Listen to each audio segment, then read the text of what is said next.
The female reproductive system consists of the ovaries, oviducts, uterus, and vagina.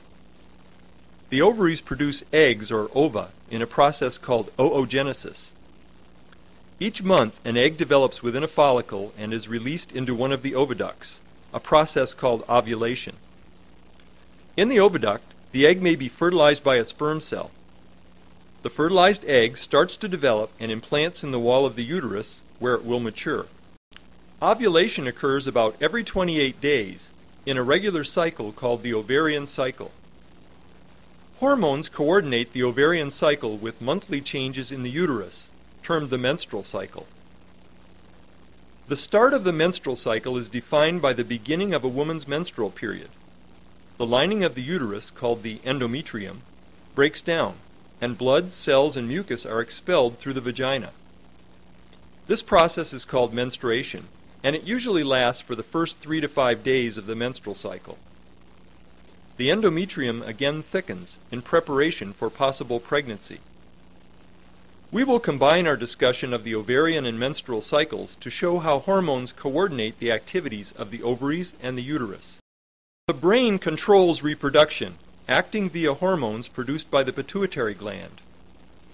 While a woman is menstruating, her hypothalamus begins secreting a releasing hormone which stimulates the anterior pituitary to secrete FSH and LH into the blood.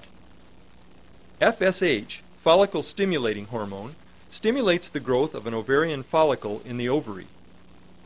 The follicle consists of a developing egg cell surrounded by cells that nourish and protect it. The developing follicle begins secreting estrogen, a female sex hormone. Estrogen shapes development of the female reproductive system and female secondary sex characteristics such as broad hips and development of the breasts. Its immediate role is to stimulate regrowth of the lining of the uterus in preparation for possible pregnancy. Low levels of estrogen also exert negative feedback on the hypothalamus, keeping blood levels of FSH and LH relatively low. Basically, what is going on here is that the brain triggers development of an egg, and the follicle containing the egg signals the uterus to prepare to support the development of an embryo. Negative feedback assures that only one follicle develops at a time. As the follicle grows, it secretes more and more estrogen. This stimulates further development and thickening of the uterine lining. Estrogen level reaches a peak just before the midpoint of the cycle. Now response of the hypothalamus and pituitary to estrogen reverses. The higher level of estrogen actually stimulates the hypothalamus to signal the pituitary to secrete a burst of FSH and LH. It is the burst of LH that triggers ovulation on about day 14 of the cycle.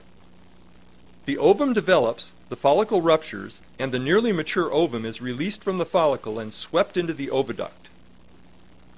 LH, or luteinizing hormone, also causes the ruptured follicle to develop into a glandular structure called the corpus